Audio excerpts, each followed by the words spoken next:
ഓം കൃഷ്ണദ്വൈപായനം വ്യാസം സർവലോകഹിതേരതം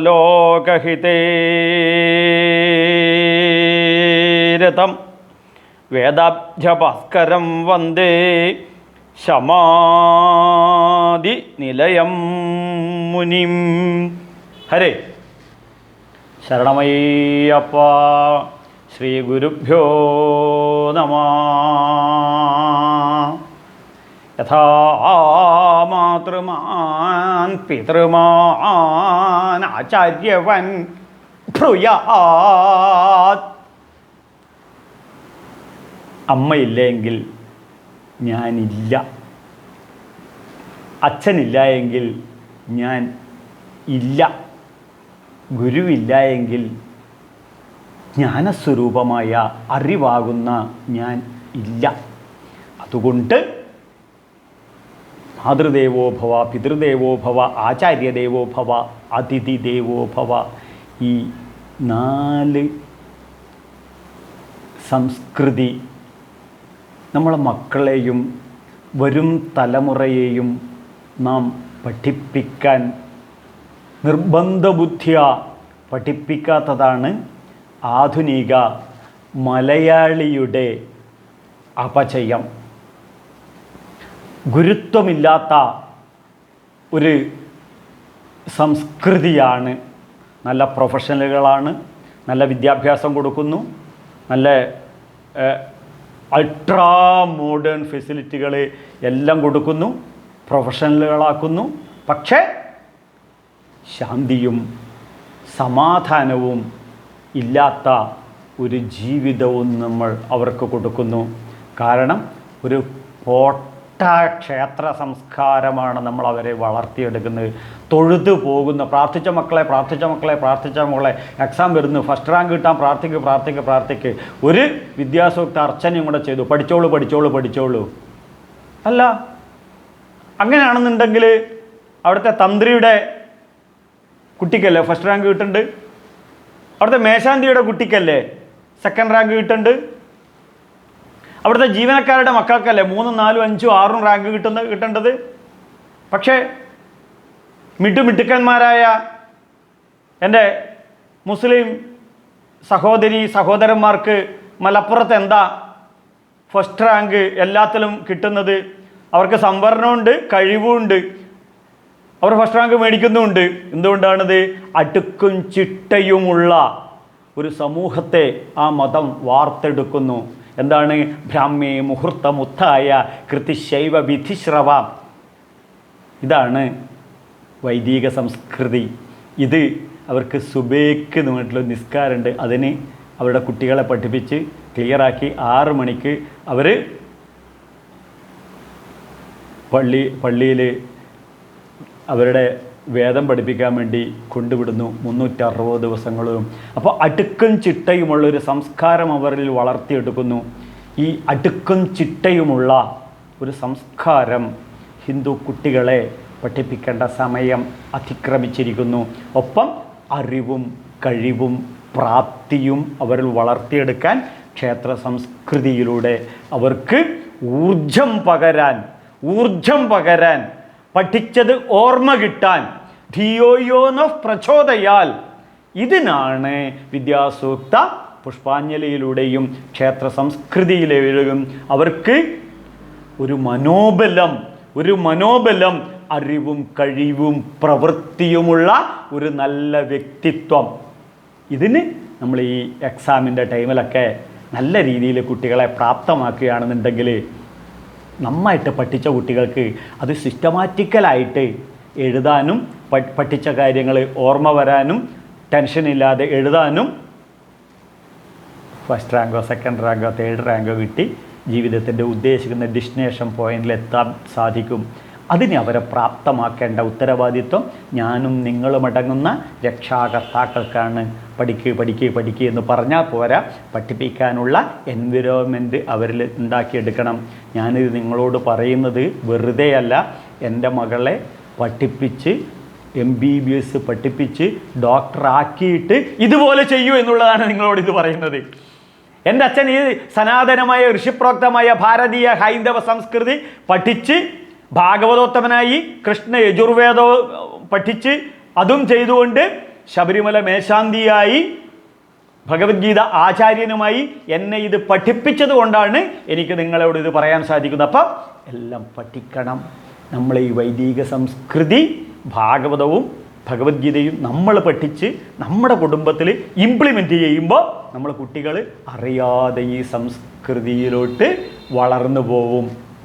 അപ്പോൾ നിർബന്ധമായും നമ്മൾ കുടുംബത്തിൽ ദിവസേന എല്ലാ ദിവസവും വിഷ്ണു സഹസ്രനാമം ജപിക്കണം.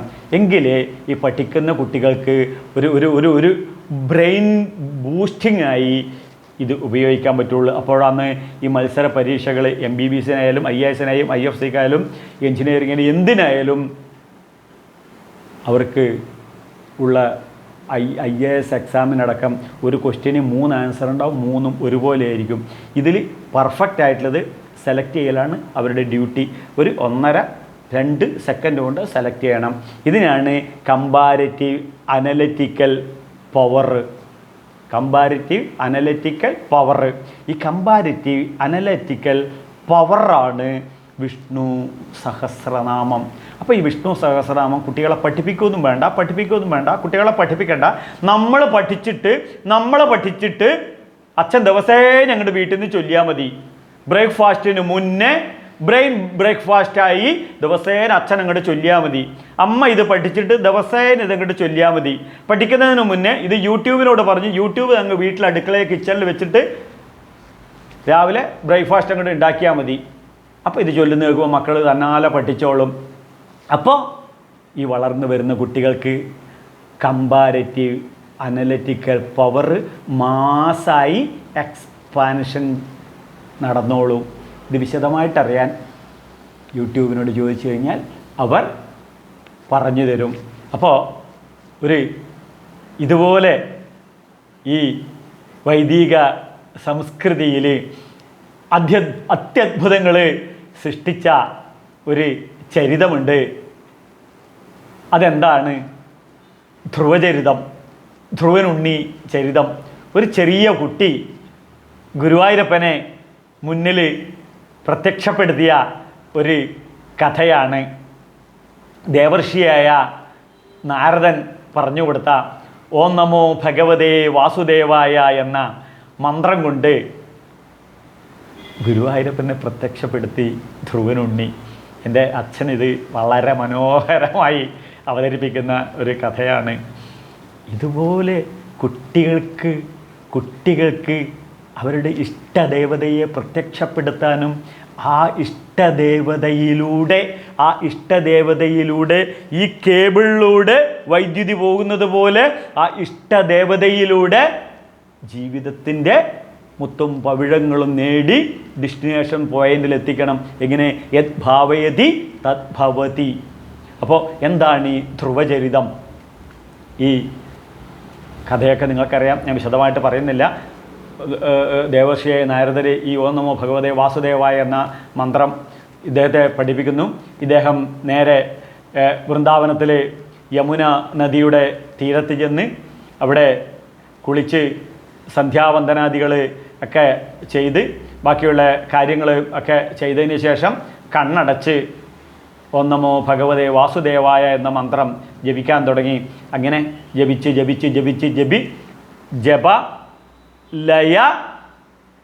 ജപലയ ലഹരിയിലൂടെ അനുഭൂതിയിലൂടെ ഗുരുവായൂരപ്പനെ ഹൃദയത്തിൽ വളരെ വ്യക്തമായും കൃത്യമായും ശുദ്ധമായും നമ്മൾ സുപ്രഭാതത്തിൽ ആകാശത്ത് സൂര്യനെ കാണുന്നത് പോലെ, വെളുത്ത വാവിന് ആകാശത്ത് ചന്ദ്രനെ കാണുന്നത് പോലെ ഹൃദയത്തിൽ നിറഞ്ഞ് തെളിഞ്ഞ് കാണാൻ തുടങ്ങി. ഈ കുട്ടിയുടെ ഈ തപസ് തുടർന്നു. ദേവന്മാരും മഹാലക്ഷ്മിയും എല്ലാവരും മഹാവിഷ്ണുവോട് പറഞ്ഞു, ഇനി ഒരു നിമിഷം വൈകരുത്, ആ കുട്ടിയുടെ മുന്നിൽ പ്രത്യക്ഷപ്പെടണം, കുട്ടിയെ അനുഗ്രഹിക്കണമെന്ന് പറഞ്ഞു. അങ്ങനെ ഭഗവാൻ കുട്ടിയുടെ മുന്നിൽ ശംഖുചക്ര ഗദാപങ്കജത്തോടു കൂടിയ സാക്ഷാൽ ആദിനാരായണനായി, ഗുരുവായൂരപ്പനായി, ഉണ്ണിക്കണ്ണനായി മുന്നിൽ പ്രത്യക്ഷപ്പെട്ടു. ഈ സന്ദർഭത്തിൽ ഈ ധ്രുവനുണ്ണിക്ക് ഹൃദയത്തിൽ ഒരു ശൂന്യത അനുഭവപ്പെട്ടു. ഇതുവരെ കണ്ടിട്ടില്ല. പെട്ടെന്ന് നമുക്ക് നമ്മളെ ഇല്ലത്തെ കറണ്ട് പോയി കഴിഞ്ഞാൽ പെട്ടെന്ന് നമുക്ക് ഈ കൂരിരുട്ട് അനുഭവപ്പെടും. ഇതുപോലെ പെട്ടെന്ന് കറണ്ട് പോയിട്ട് കൂരിരുട്ട് പോലെ മുന്നിൽ അനുഭവപ്പെട്ടു. ധ്രുവനുണ്ണി കണ്ണ് തുറന്നു നോക്കുമ്പോൾ സാക്ഷാൽ മഹാവിഷ്ണു മുമ്പിലങ്ങനെ ശംഖചക്ര ഗദാപങ്കജത്തോടുകൂടി പുഞ്ചിരിയോടുകൂടി നിൽക്കുന്നു. അങ്ങനെ ഈ സന്ദർഭത്തിൽ അത്യാശ്ചര്യവത്വമദ്ഭുതം ബാലകമംബുജക്ഷണം ചതുർഭുജം ചക്രഗദാദ്യദായുധം. ഇതുപോലൊരു അത്ഭുതം ഇനി എന്താണ് സൃഷ്ടിക്കാനുള്ളത്? അത്യത്ഭുതകരമായ ആ മഹാവിഷ്ണുവിനെ നേരിട്ട് ഗുരുവായൂരപ്പനെ അങ്ങോട്ട് കണ്ടു. ധ്രുവനുണ്ണി കണ്ടു. ഇവിടെ കേൾക്കുകയല്ല, കണ്ട കാര്യമാണ്. കണ്ടു, പശ്യന്തി, നേരിട്ട് കണ്ടു. ഉടൻ തന്നെ സാഷ്ടാംഗം നമസ്കരിച്ച് ധ്രുവനുണ്ണി തൊഴുകൈകളോടുകൂടി അദ്ദേഹത്തിൻ്റെ മുന്നിലേക്ക് നിൽക്കുമ്പോൾ ഗുരുവായൂരപ്പന് മനസ്സിലായി നമ്മൾ കൊച്ചു കുട്ടികളൊക്കെ എന്താണ് ചെയ്യുക. എടുത്തു കഴിഞ്ഞാൽ കണ്ടു കഴിഞ്ഞാൽ ചെറിയ കുട്ടികൾ അവരുടെ കാലൊക്കെ പിടിച്ച് അവരുടെ കവിളൊക്കെ പിടിച്ച് ഒന്ന് ഉമ്മ വെക്കും. ഇതുപോലെ സാക്ഷാൽ മഹാവിഷ്ണു ആ തൻ്റെ കയ്യിലുള്ള ശംഖു കൊണ്ട് ഈ ധ്രുവനുണ്ണിയുടെ കവിൾത്തടങ്ങൾ പ്രേമസ്വരൂപനായ ഭഗവാൻ, സർവവും സ്നേഹമയമായ കൃഷ്ണൻ ആ സ്നേഹ ആലിംഗനമായി ഈ ശംഖു കൊണ്ട് ആ ധ്രുവനുണ്ണിയുടെ കവിളിൽ സ്പർശിക്കുന്നതോടുകൂടി കുട്ടിയുടെ ഭാവം മാറി. കുട്ടി ധന്യോഹം ധന്യോഹം ത്രിധന്യോഹം. അത്യത്ഭുതമായ ഈ ധ്രുവചരിതം ഇതല്ലേ ഭഗവാനെ കാണുകയും തൊടുകയും ചെയ്ത ഈ കഥയല്ലേ നമ്മുടെ കുട്ടികളെ പഠിപ്പിക്കേണ്ടത്? അതിനെന്ത് ചെയ്യണം? നമ്മളിതാദ്യം പഠിക്കണം, എന്നിട്ട് നമ്മുടെ മക്കളെ പഠിപ്പിക്കണം, നമ്മളെ കുടുംബാംഗങ്ങളെ പഠിപ്പിക്കണം, മറ്റുള്ളവരെ പഠിപ്പിക്കണം. എങ്കിൽ മാത്രമേ ജീവിതം ധന്യധന്യമായി തീരൂ, സാർത്ഥകമായി ചേരൂ. ഇതിനു ശേഷം കുട്ടി വെച്ചടി വെച്ചടി വെച്ചടി ഉയരാൻ തുടങ്ങി. ഇതുപോലെ നമ്മുടെ കുട്ടികൾക്കും ഒരു ദർശനം ലഭിക്കുകയാണെന്നുണ്ടെങ്കിൽ വിശേഷാൽ ഗ്രാഹ്യതേ ഇതി വിഗ്രഹ, ഗ്രഹിച്ച് അവരെ ഉയർത്താൻ നമ്മൾ പ്രാപ്തമാക്കണം. ധ്രുവനുണ്ണി ഉടൻ തന്നെ കൃഷ്ണനെ സ്തുതിക്കാൻ തുടങ്ങി. ആ സ്തുതി എന്താണ്? നമുക്കൊന്ന് ജസ്റ്റ് ഒന്ന് തൊട്ടുപോകാം. ചതുർത്ഥ സ്കന്ധത്തിലാണ്. നിങ്ങൾക്കെല്ലാവർക്കും ഒരേ കഥയെന്ന് ഞാൻ വലിച്ചു നീട്ടുന്നില്ല. 9-ാം അധ്യായത്തിലെ 6-ാമത്തെ ശ്ലോകത്തോടു കൂടിയാണ് ഇത് തുടങ്ങുന്നത്. ശരണമയ്യപ്പ. അതായത് ഇത് നമ്മൾ പഠിക്കണം, നമ്മൾ ചുമരിലൊക്കെ എഴുതി വെക്കണം, ദിവസേന നമ്മൾ ചൊല്ലണം. എന്നാൽ നമ്മളെ ഭാര്യ പഠിച്ചോളും, നമ്മളെ ഭാര്യയും നമ്മളും ചൊല്ലുന്നുണ്ട്, ആ മക്കൾ പഠിച്ചോളും. നമ്മളെ മക്കളും ഭാര്യയും നമ്മളും ചൊല്ലുന്ന കേട്ടാ നമ്മുടെ അച്ഛനും അമ്മയും പഠിച്ചോളും. എന്നിട്ട് യൂട്യൂബിലൊക്കെ സോഷ്യൽ മീഡിയകളിലൊക്കെ ഇതിങ്ങനെ ചൊല്ലിയിടണം. അപ്പോൾ ഉറങ്ങി എഴുന്നേറ്റ ഉടനെ കുളിക്കും ജപിക്കും ഒന്നും വേണ്ട, കിടക്കേ തന്നെ കരാഗ്രേ വസതേ ലക്ഷ്മി കരമധ്യേ സരസ്വതി കരമൂലേത് ഗോവിന്ദ പ്രഭാതേ കരദർശനം എന്ന മന്ത്രം ചൊല്ലിക്കഴിഞ്ഞ ഉടനെ ഇതങ്ങോട്ട് ചൊല്ലണം. വൈക്കം മഹാദേവ ക്ഷേത്രത്തിലെ വേദപാഠശാലയിലെ കുട്ടികളെയൊക്കെ ഞാൻ ഈ മന്ത്രം പഠിപ്പിക്കുന്നുണ്ട്. ഉദയനാപുരം സുബ്രഹ്മണ്യ സ്വാമി ക്ഷേത്രത്തിലെ വേദപാഠശാലയിലെ കുട്ടികളെയും ഞാൻ ഈ മന്ത്രം പഠിപ്പിക്കുന്നുണ്ട്. ഇത് കിടക്കയിൽ നിന്നും ചൊല്ലിയതിന് ശേഷം നമ്മളൊക്കെ ജീവിതം ആരംഭിക്കണം. നമ്മളെ മക്കളെക്കൊണ്ടും ഇത് ചൊല്ലിപ്പിക്കണം. എന്താണ് ആ മന്ത്രം? ശ്രദ്ധിക്കണം. ചതുർത്ഥ സ്കന്ധത്തിലെ 9-ാമത്തെ അധ്യായത്തിലെ 6-ാമത്തെ ശ്ലോകം. യോന്ത പ്രവിശ്യ മമ വാചിമിമം പ്രസുപ്തം സഞ്ജീവയന്ത്യഖിലശക്തിധരസ്വതം അന്യാംശ്ച ഹസ്തചരണ ശ്രവണത്വഗീതൻ ശ്രവണാത്വഗാദിൻ പ്രാണം നമോ ഭഗവതേ പുരുഷായ തുഭ്യം. അന്യാംശ്ച ഹസ്തചരണ ശ്രവണത്വഗാദിൻ പ്രാണം നമോ ഭഗവതേ പുരുഷായ തുഭ്യം. ഇത്രയേ ഉള്ളൂ, വെറും 4 വരി. യോന്തപ്രവിശ്യ മമവാചമിമം പ്രസുപ്തോ സഞ്ജീവയന്ത്യഖില ശക്തി ധരസ്വധാംന. എന്താണ് സഞ്ജീവയന്ത്യഖില ശക്തിധര? ഈ പ്രപഞ്ചത്തിലെ സർവശക്തിയുമായ ഭഗവാൻ, പ്രപഞ്ചത്തിലെ സർവശക്തിയുമായ ഭഗവാൻ സർവചരാചരങ്ങളെയും സജീവമായി പ്രവർത്തിപ്പിക്കുന്നു. സഞ്ജീവയന്ത്യഖില ശക്തിധര, പ്രപഞ്ചത്തിലെ എല്ലാത്തിനെയും സജീവമായി പ്രവർത്തിപ്പിക്കുന്നു. മനസ്സിലായില്ല അല്ലേ? ഇലക്ട്രോൺ, പ്രോട്ടോൺ, മാസ് നിരന്തരം കറങ്ങിക്കൊണ്ടിരിക്കുന്നു എന്ന് ഐൻസ്റ്റീൻ പറഞ്ഞത് ഈ വൈദിക സംസ്കൃതി അദ്ദേഹം പഠിച്ചതുകൊണ്ടാണ്. വിശദമായി അറിയാൻ അദ്ദേഹം തുടങ്ങിയൊരു മതമുണ്ട്, കോസ്മിക് റിലീജിയൻ. ഭഗവത്ഗീതയിലെ 11-ാം അധ്യായമായ വിശ്വരൂപ ദർശന യോഗമാണ്. യൂട്യൂബ് നോക്കി വിശദമായിട്ട് പഠിച്ചോളൂ. യോന്തപ്രവിശ്യ മമവാചമിമാം, യോ അന്തപ്രവിശ്യ മമവാചമിമാം, എൻ്റെ ഉള്ളിൽ പ്രവേശിപ്പിച്ച് എൻ്റെ ശബ്ദമായും വാക്കായും ജിഹ്വാമേ മധുമത്തമായ എൻ്റെ വായിലെ നാക്കിൽ തേൻ പുരട്ടുന്ന ഷുഗർ കോട്ടഡ് വേർഡുകളായി മാറുന്ന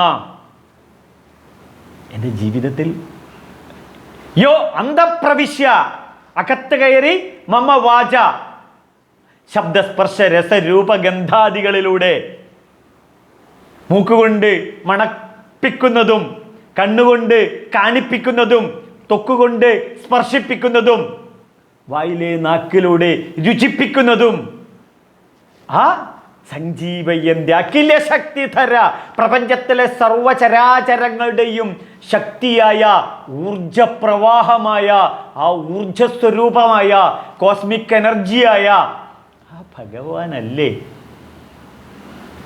അപ്പോൾ ആ ജീവസ്വരൂപമായ ജീവൻ പോയാൽ ഇത് ശവമായി മാറും. ഇത് ശവമായി മാറുമ്പോഴും കണ്ണുമുണ്ട്, കാതുമുണ്ട്, മൂക്കുമുണ്ട്, നാക്കുമുണ്ട്. പിന്നെ രുചിക്കുമില്ല, കാണുമില്ല, കേൾക്കുമില്ല, സ്പർശിക്കുമില്ല. അപ്പോൾ ഇതൊക്കെ അറിയിപ്പിക്കുന്നത് ഇത്രയേ ഉള്ളൂ, സിമ്പിളാണ്. ഒരു വീട്ടിൽ ഫ്രിഡ്ജ് വർക്ക് ചെയ്യുന്നത്, AC വർക്ക് ചെയ്യുന്നത്, വാഷിംഗ് മെഷീൻ വർക്ക് ചെയ്യുന്നത്, ഓവൻ വർക്ക് ചെയ്യുന്നത്, മൊബൈൽ വർക്ക് ചെയ്യുന്നത്, ഇതൊക്കെ വൈദ്യുതിയാണ്. ഇതൊക്കെ എക്യുപ്മെൻറ്റിനെ പ്രകാശിപ്പിക്കുന്നത് ഇലക്ട്രിസിറ്റിയാണ്. ഈ ഇലക്ട്രിസിറ്റി പോലെ യോന്തപ്രവിശ്യ എല്ലാത്തിൻ്റെയും ഉള്ളിൽ പ്രവേശിപ്പിച്ചിരിക്കുന്നതാണ്. അപ്പം ഇതിൻ്റെയൊക്കെ ഭോക്താവ് ഇലക്ട്രിസിറ്റി പറയുന്നത് പോലെ ഉള്ളിലുള്ള ആ ഭോക്താവ് മോക്ഷ സന്യാസയോഗമായ 18-ാമത്തെ അധ്യായത്തിൽ 61-ാമത്തെ ശ്ലോകത്തിൽ ഭഗവാൻ പറയുന്നു, ഈശ്വര സർവഭൂതാനാം ഹൃദ്ദേശർജുന തിഷ്ഠതി ഭ്രാമയൻ സർവഭൂതാനി യന്ത്രാരൂഢാനി മായയാ. ഈശ്വരൻ സർവചരാചരങ്ങളുടെയും ഈശ്വര സർവഭൂതാനി. ഹൃദ്ദേശ അർജുന, ഹൃദ്ദേശത്തിലാണ്, ഹൃദയത്തിലാണ് വസിക്കുന്നത്. ഇത് ആരോടാ പറയുന്നത്? അർജുനനോട്. ആരോടാ പറയുന്നത്? അർജുനനോട്. ആരാണ് അർജുനൻ? വേദങ്ങൾ പറയുന്നു, ശ്രുതി പറയുന്നു, പരിശുദ്ധം ഇതി അർജുന. 24 കാരറ്റ് ഡയമണ്ട് ആകുന്ന ഹൃദയത്തെയാണ്, ആ ഹൃദയത്തിൽ നിറഞ്ഞ സദ്വികാരങ്ങളെയാണ്, ആ വ്യക്തിത്വം നിറഞ്ഞ വ്യക്തിയെയാണ് പാർത്ഥൻ, പരമാർത്ഥ ജ്ഞാനം ഉൾക്കൊണ്ട വ്യക്തിയെയാണ് ഇവിടെ അർജുനൻ എന്ന് പറയുന്നത്. സമോഹം സർവഭൂതേഷു, ഞാൻ സമമായി സർവഭൂതങ്ങളിലും സമോ അഹം, ഞാൻ ഭഗവാൻ നിറഞ്ഞു നിൽക്കുന്നു എന്നുള്ളതാണ് ഇവിടെ പറയുന്നത്. അപ്പോൾ ശ്രദ്ധിക്കണം, എന്നെ ഉറക്കുന്നത് ഞാൻ വിചാരിച്ചാൽ എന്നെ ഉറക്കാൻ പറ്റില്ല. മറിച്ച് എത്ര ഒബ്സർവ് ചെയ്ത് കഴിഞ്ഞാലും ഉറക്കത്തെ നമുക്ക് മനസ്സിലാക്കാൻ പറ്റില്ല. അപ്പോൾ എന്നെ ഉറക്കുന്നതും രാവിലെ എത്ര എത്ര ബെല്ലടിച്ചു കഴിഞ്ഞാലും ബെല്ലടിക്കുന്നുണ്ട് എന്ന് ബെല്ലടിക്കുന്ന കേൾക്കുമ്പോൾ എന്നെ ഉണർത്തുന്നത് ആരാണ്? എന്നെ വളർത്തുന്നത്. ഞാൻ എൻ്റെ അച്ഛൻ കഴിച്ച സാമ്പാർ, അവിയൽ, പുളിശ്ശേരി, ഇഡ്ഡലി, ചോറ്, മസാല ദോശ മുതലായവ രക്തമായി മാറി, എനർജിയായി മാറി, അത് സെമനായി മാറി, അവിടുന്ന് അമ്മയുടെ എഗ്ഗുമായി സംയോജിച്ച് ഞാൻ ഇവിടെയൊക്കെ 10 മാസം ഞാൻ ബോധസ്വരൂപമായി അവിടെ വളരുകയാണ്. കണ്ണ് വരേണ്ട സ്ഥലത്ത് കണ്ണ്, ഹൃദയം വരേണ്ട സ്ഥലത്ത് ഹൃദയം, കൈകൾ വരേണ്ട സ്ഥലത്ത് കൈകൾ, നഖങ്ങൾ വരേണ്ട സ്ഥലത്ത് നഖം, മുടി വരേണ്ട സ്ഥലത്ത് മുടിയും, താടിരോമങ്ങൾ വളരേണ്ട സ്ഥലത്ത് അതിനുള്ള കെമിക്കൽസ് എന്തൊക്കെയാണ് അതൊക്കെ അവിടെ നിറച്ചു വെക്കുന്നത് ആരാണ്? അവൻ്റെ പേരാണ് ഈശ്വരനെന്ന്. ഇതല്ലേ നമ്മളെ കുട്ടികളെ പഠിപ്പിക്കേണ്ടത്? അപ്പോൾ നമ്മളെ ഉറക്കുന്നതും നമ്മളെ ഉണർത്തുന്നതും നമ്മളെ വളർത്തുന്നതുമായ ഭഗവാനെ, അദ്ദേഹത്തെ അല്ലേ നമ്മൾ ഉറങ്ങി എഴുന്നേൽക്കുമ്പോൾ തന്നെ സ്മരിക്കേണ്ടത്. ഇന്നെന്നെ എനിക്ക് ഉണർന്ന് അച്ഛനെ കാണാൻ പറ്റി, അമ്മയെ കാണാൻ പറ്റി, ചായ കുടിക്കാൻ പറ്റി, ഉപ്പുമാവ് തിന്നാൻ പറ്റി, ഡ്രസ്സ് ഇടാൻ പറ്റി, പാട്ട് കേൾക്കാൻ പറ്റി, AC അനുഭവിക്കാൻ പറ്റി, ശബ്ദസ്പർശ രസരൂപഗന്ധാദികളിൽ എല്ലാം എനിക്ക് അനുഭവിക്കാൻ സാധിച്ചു. എനിക്ക് പഠിക്കാൻ സാധിക്കുന്നുണ്ട്, പഠിക്കുന്നത് ഓർമ്മയായി നിൽക്കുന്നുണ്ട്. ഇതൊക്കെ എന്നിൽ നിറഞ്ഞു നിൽക്കുന്ന ഈ ജീവചൈതന്യമല്ലേ? അത് കൃത്യമായിട്ട് നമുക്ക് മനസ്സിലാക്കണമെന്നുണ്ടെങ്കിൽ ശരണമയ്യപ്പ ശ്രീശങ്കര ഭഗവത്പാദര് പ്രാതസ്മരാമി സ്തോത്രം എന്നുള്ള സ്തോത്രമുണ്ട്. അതിൽ ശങ്കരാചാര്യർ നമ്മളെ പഠിപ്പിക്കുന്നു. രാവിലെ ഉറങ്ങി എഴുന്നേറ്റ ഉടനെ നമ്മളിത് ചൊല്ലി ദിവസേന പഠിക്കണം. എന്താണ്? പ്രാതസ്മരാമി ഹൃദി സംസ്ഫുരദാത്മതത്വം സച്ചിസുഖം പരമഹംസഗതിം തുരീയം യസ്വപ്നജാഗര സുഷുപ്തിമവേഗ നിത്യം തദ്ബ്രഹ്മ നിഷ്കളമഹം നജഭൂതസംഘം. ശങ്കരാചാര്യരാണിത് പഠിപ്പിക്കുന്നത്. ഇപ്പം ഇത് പറഞ്ഞിരിക്കുന്നത് ശ്രീമദ് ഭാഗവതമാണ്, വേദവ്യാസ ഭഗവാനാണ്. ഉറങ്ങി എഴുന്നേറ്റ ഉടനെ എന്താണ് ചെയ്യേണ്ടത്? പ്രാതസ്മരാമി ഹൃദി സംസ്ഫുരദാത്മതത്വം. അവനവൻ്റെ ഉള്ളിൽ അന്തരാത്മാവായി നിലനിൽക്കുന്ന ആ ജീവാത്മാവ് ഇതുതന്നെയാണ് പരമാത്മാവ്. ഇതാണ് അദ്വൈതാനുഭൂതി. പ്രാതസ്മരാമി ഹൃദി സംസ്ഫുരദാത്മ സത്യച്ചു സുഖം പരമഹംസ ഗതിം തുരീയം. ഇത് സച്ചിദാനന്ദമാണ്, സുഖസ്വരൂപമാണ്, നാലാമനാണ്. ജാഗ്രസ്വപ്ന സുഷുപ്തിക്കും അതീതമായ നാലാമൻ തുരീയനാണ് ഇവൻ. യസ്വപ്നസാഗര സുഷുപ്തി തദ്ബ്രഹ്മ നിഷ്കളമഹം നച ഭൂതസംഘം. ഇത് ഒന്നിനോടും സംഘമില്ലാത്ത ഇത് മാത്രമാണ് ഏകം നിത്യം വിമലമചലം. ഈ സച്ചിദാനന്ദത്തെ അറിഞ്ഞനുഭവിക്കണം. ശങ്കരാചാര്യർ പറഞ്ഞ് ഇതല്ലേ രാവിലെ നമ്മൾ കുട്ടികളെ പഠിപ്പിക്കേണ്ടത്. ഈ ധ്രുവനണ്ണി പറഞ്ഞ ഇതല്ലേ നമ്മളെ കുട്ടികളെ പഠിപ്പിക്കേണ്ടത്. അപ്പോൾ മൂക്കിലൂടെ ഓക്സിജൻ വലിച്ചെടുക്കുന്ന വായുവിൽ പലതരം കാര്യങ്ങളുണ്ട്. Carbon dioxide, carbon monoxide, ഒരുപാട് സയൻസിലുള്ള വാക്കുകളുണ്ടാവും. ഇതിനകത്ത് ആ ഓക്സിജൻ മാത്രം, ആ O2 മാത്രം ആ പ്രാണൻ ഓക്സിജൻ വലിച്ചെടുത്ത് കോടാനുകൂടി കോശങ്ങളിൽ എത്തിക്കുന്നത് ആരാണ്? അതാണ് ജീവാത്മാവ്. അപ്പോൾ കൃത്യസമയത്ത് അതൊക്കെ അവിടെ എത്തുകയും ഇതിനകത്ത് നിന്നുകൊണ്ട് ഈ വിരൽ ഇത്ര വളർത്തി സ്റ്റോപ്പ് അവിടെ നിർത്തി, ഈ വിരൽ ഇവിടെ വളർത്തി അവിടെ നിർത്തി, ഈ വിരൽ ഇവിടെ വളർത്തി അവിടെ നിർത്തി, ഈ വിരൽ ഇവിടെ വളർത്തി അവിടെ നിർത്തി, ഈ വിരൽ ഇവിടെ വളർത്തി അവിടെ നിർത്തി. ഈ വിരലുകൾക്കൊക്കെ നഖങ്ങളും തന്നു. ഇതിന് ഇവിടെ എവിടെയും മുട്ടി പൊട്ടാതിരിക്കാൻ കാലിലെ വിരലുകളും ഇതുപോലെ കൃത്യമായി വളർത്തി. അതിലൊക്കെ നഖവും തന്നു, ഇതുപോലെ ലിംഗവും തന്നു. പക്ഷേ ലിംഗത്തിൻ്റെ എഡ്ജിൽ എന്ത് തന്നില്ല? ഇതുപോലെ നഖം തന്നില്ല. നഖം തന്നിട്ടുണ്ടായിരുന്നെങ്കിലോ ശരണമയ്യപ്പ. അപ്പോൾ മനസ്സിലാക്കുക, ഈ കൃത്യമായി വളരുന്നു. നമ്മുടെ ശരീരത്തിലെ ഏതെങ്കിലും ഒരു കോശം, ഒരു സെല്ല് ഒത്തിരി അമിതമായി വളർന്നു കഴിഞ്ഞാൽ എന്തായിരിക്കും? ക്യാൻസറായി മാറും. അത് ഏതെങ്കിലും ഒരവയവം വിരൽ അനിയന്ത്രിതമായിട്ട് വളരുന്നു എന്നങ്ങ് ചിന്തിക്കാം, എന്തായിരിക്കും അവസ്ഥ? ഈ മൂക്ക് ഇങ്ങനെ ഇങ്ങോട്ട് വളർന്നു, എന്തായിരിക്കും അവസ്ഥ? വേണ്ട, ഈ മൂക്കിങ്ങനെ പരന്നിട്ട് ഇവിടെ കണ്ണ് പോലെ 2 ദ്വാരമായിരുന്നു കൂട്ടാം, വാ പോലെ ഒരു ദ്വാരമായിരുന്നു കൂട്ടുക. ബൈക്കിൽ അങ്ങോട്ട് പോകുന്നത് ഇതിനകത്തൂടെ വായു അങ്ങോട്ട് പ്രവേശിച്ച് ഇത് ശ്വാസകോശം അങ്ങോട്ട് പൊട്ടിത്തെറിക്കും. ഈ മൂക്ക് താഴത്തോട്ടുള്ളത് മുകളിലോട്ടായിരുന്നു എന്ന് കരുതുക. അപ്പോൾ ചാറ്റൽ മഴ അവിടെ ശ്വാസകോശത്തിൽ മുഴുവൻ വെള്ളം വന്ന് ചാവും. നോക്കൂ, ഇതൊക്കെ നിയന്ത്രിക്കുന്നതല്ലേ ആ ഭഗവാൻ? ഒരു സെക്കൻഡ് ഒന്ന് ചിന്തിച്ചു നോക്കൂ. കൃത്യമായുള്ള വളർച്ച. ഞാൻ ജനിക്കുമ്പോൾ 3 കിലോ, ഇപ്പോൾ 60 കിലോ ആയി. ഇനി ഈ വളർച്ച മുരടിച്ച് ശ്രദ്ധിക്കണം. അസ്ഥി ജായതേ വർദ്ധതേ അപരീയതമതേ വിപക്ഷീയമതേ നശ്യതി. ഇതിനെ നശിപ്പിക്കുകയും ചെയ്യുന്നു. എത്ര ശാസ്ത്രീയമാണ്! അച്ഛൻ്റെ ശരീരത്തിൽ അസ്ഥി, അമ്മയുടെ എഗ്ഗുമായി അസ്ഥി ജായതേ ജനിക്കുന്നു, അതിനുശേഷം അസ്ഥി ജായതേ വർദ്ധതേ പ്രസവിക്കുന്നു, അതിനുശേഷം വർദ്ധതേ വർദ്ധിച്ചു വരുന്നു. യൗവനത്തിലോടുകൂടി ആ വളർച്ച മുരടിക്കുന്നു. പിന്നെ വിപരീതമതേ അത് നിലനിൽക്കുന്നു. അതിനുശേഷം അപക്ഷീയമതേ അത് ചുക്കിച്ചുളിഞ്ഞ് മുരടിച്ച് നശിക്കുന്നു. എത്ര കൃത്യമാണെന്ന് നോക്കൂ. ഇനിയോ നമ്മൾ കഴിക്കുന്നു, ഒരു ചായ കുടിക്കുന്നു.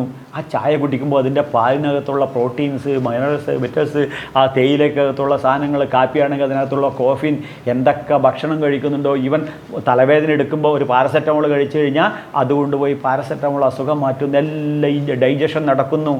ഭഗവാൻ ഭഗവത്ഗീതയിൽ 15-ാമത്തെ അധ്യായത്തിൽ 4-ാമത്തെ ശ്ലോകം പറയുന്നു, അഹം വൈശ്വാനര ഭൂത്വ പ്രാണിനം ദേഹമാശ്രിതം പ്രാണാപാന സമായുക്ത പചാമ്യന്നം ചതുർവിധം. പ്രാണൻ, അപാനൻ, വ്യാനൻ, ഉദാനൻ, സമാനൻ.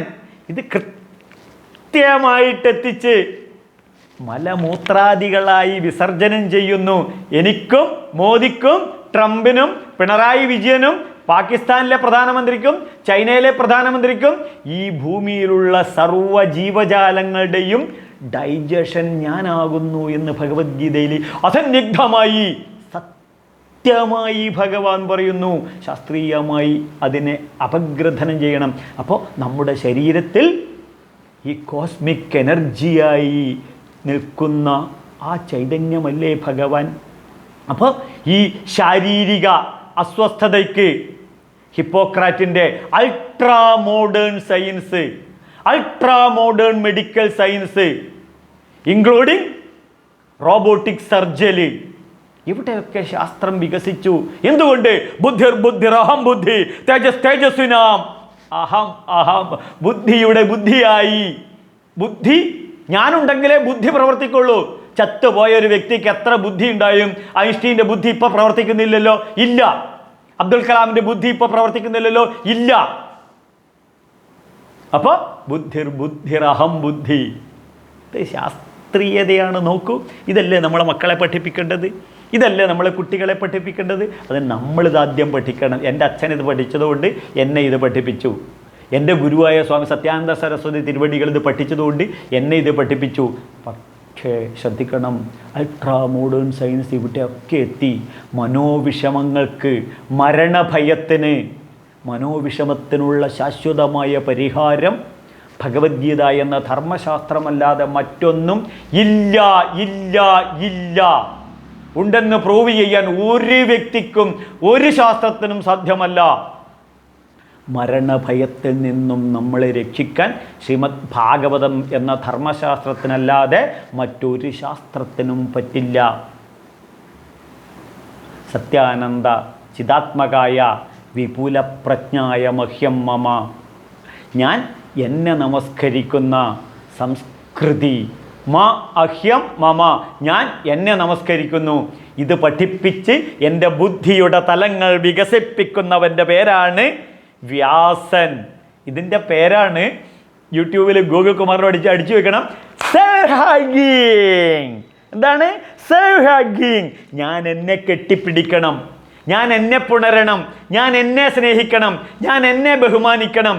ഉദ്ധരേതാത്മനാത്മാനം, ഞാൻ എന്നെ ഉയർത്തണം, വളർത്തണം. അപ്പോഴോ തുടർന്ന് ഭഗവാൻ എന്താണ് പറയുന്നത്? ധ്രുവനുണ്ണി ഭഗവാനോട് പറയുന്നു, പ്രണാമോ പ്രണാമോ പ്രാണാനമോ ഭഗവതേ പുരുഷായ തുഭ്യം. പ്രാണാം നമോ എന്താണ്? പ്രാണനെ നമിക്കണം, അവനവൻ്റെ പ്രാണനെ നമിക്കണം. എന്നെ ഇതെല്ലാം അനുഭവിപ്പിക്കുന്ന ആ പ്രാണനെ, ആത്മാവിനെ നമിച്ച് ആത്മാവിനെ വികസിപ്പിച്ച് വികസന തത്വസംഹിതകൾ ഉൾക്കൊണ്ടുകൊണ്ട് പ്രാണായാമം, പ്രത്യാഹാരം, നിത്യാനിത്യ വിവേകം. ശങ്കരാചാര്യർ ഭജഗോവിന്ദത്തിൽ പറയുന്നു, പ്രാണായാമത്തിലൂടെ ഈ പ്രാണശക്തിയെ വികസിപ്പിച്ച് ഓക്സിജൻ്റെ അളവ് കൂട്ടണം. അപ്പോൾ ഇതല്ലേ നമ്മൾ കുട്ടികളെ പഠിപ്പിക്കേണ്ടത്. ഇതിനാണ് നാമപ്പതി, നാമസിദ്ധൌഷധം, നാമജപ സംസ്കൃതി നമ്മളെ മക്കളെ പഠിപ്പിക്കണത്. അപ്പോൾ നമസ്തേ വായവേ ത്വമേവ പ്രത്യക്ഷം ബ്രഹ്മ. വായവേ, വായുഭഗവാനെ, നീയാണ് പ്രത്യക്ഷമായ ബ്രഹ്മം. എൻ്റെ അമ്മയുടെ ശരീരത്തിൽ അംബ്ലിക്കൻ കോഡ് വഴി എനിക്ക് ഓക്സിജൻ കിട്ടി. ജനിച്ച സമയത്ത് എൻ്റെ മൂക്കിൻ്റെ മുന്നിൽ പ്രാണവായുവായി വന്ന് ഈ നിമിഷം വരെ എൻ്റെ പ്രാണനെ നിലനിർത്തുന്ന നീ തന്നെയാണ് പ്രത്യക്ഷമായ ബ്രഹ്മം. ഇതല്ലേ നമ്മളെ മക്കളെ പഠിപ്പിക്കേണ്ടത്, വരും തലമുറയെ. അപ്പോൾ പ്രാണ ഊർജം പ്രാണശക്തിയായി സംഭരിച്ച് വായുരനിലമൃതമദേഹം ഭസ്മാന്ത്യം ശരീരം. വേദങ്ങൾ പറയുന്നു, ഭസ്മമാകുന്നത് വരെ, മരിക്കുന്നത് വരെ ഈ പ്രാണനെ നിലനിർത്തുന്ന ഓക്സിജൻ എനിക്ക് വലിച്ചെടുക്കാൻ ഇതിനകത്തുള്ള ചൈതന്യത്തിൻ്റെ പേരാണ് ഓക്സിജൻ. അപ്പോൾ ഈ 5 കർമ്മേന്ദ്രിയങ്ങളെയും ഈ 5 പ്രാണബലവും വർദ്ധിപ്പിച്ച് സഞ്ജീവമാക്കുന്ന, ഇതാണ് സഞ്ജീവയന്തി അഖില ശക്തിധര. സജീവമാക്കുന്ന ആ ശക്തിയുടെ പേരാണ് എന്ത്? പുരുഷായ തുഭ്യം. പൂർണ്ണത്വാദിതി പുരുഷാഹ. 8ൻ്റെ പണി എന്നൊക്കെ കേട്ടില്ലേ? ആ 8 എന്ന് പറയുന്നത് സംഭൂജ്യ. തിരുമേനി ഡോക്ടർ മണികണ്ഠൻ ശംഭുവാധ്യായർ എന്നൊക്കെ പറയുന്നില്ല. എന്താണ് പൂജ്യം? പൂജ്യം എന്ന് പറയുന്നത് മലയാളത്തിലെ പൂജ്യമല്ല, ഇവിടെ സംപൂജ്യം. എന്താണ്? പൂർണ്ണമദ പൂർണ്ണമിദം പൂർണ്ണാത് പൂർണ്ണമുദച്യതേ പൂർണ്ണസ്യ പൂർണ്ണമാദായ പൂർണ്ണമേവ അവശേഷ്യതേ. പൂജ്യം എവിടെ തുടങ്ങിയാലും അവിടെ തന്നെ അവശേഷിക്കും.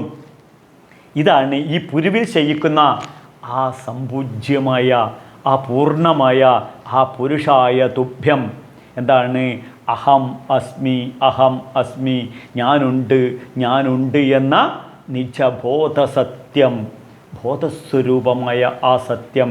ഇതാണ് ഹേ ഗുരുവായൂരപ്പ അങ്ങ് എന്നുള്ളതാണ് ധ്രുവനുണ്ണി നമ്മെ പഠിപ്പിക്കുന്നത്. അപ്പോൾ ഈ ധ്രുവനുണ്ണിയുടെ നിലയിലേക്ക് ഓരോ സഹോദരിയും ഓരോ സഹോദരനും ഓരോ ഇൻക്ലൂഡിങ് ചിൽഡ്രൻസ് കുട്ടികളും ഈ നിലയിലോട്ട്, ധ്രുവനുണ്ണിയുടെ നിലയിലോട്ട് ഉയരാൻ ഈ ധ്രുവചരിതം സാധിക്കുമാറാകട്ടെ.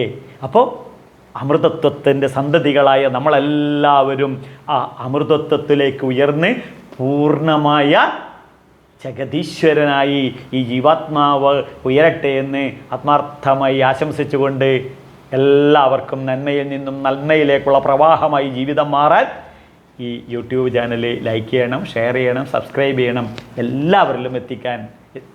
നമ്മളെല്ലാവരിലും എത്തിക്കണം. നമുക്കെല്ലാവർക്കും ഒരു നല്ല ജീവിതം ആശംസിച്ചുകൊണ്ട് ലോകാ സമസ്ത സുഖിനോ ഭവന്തു.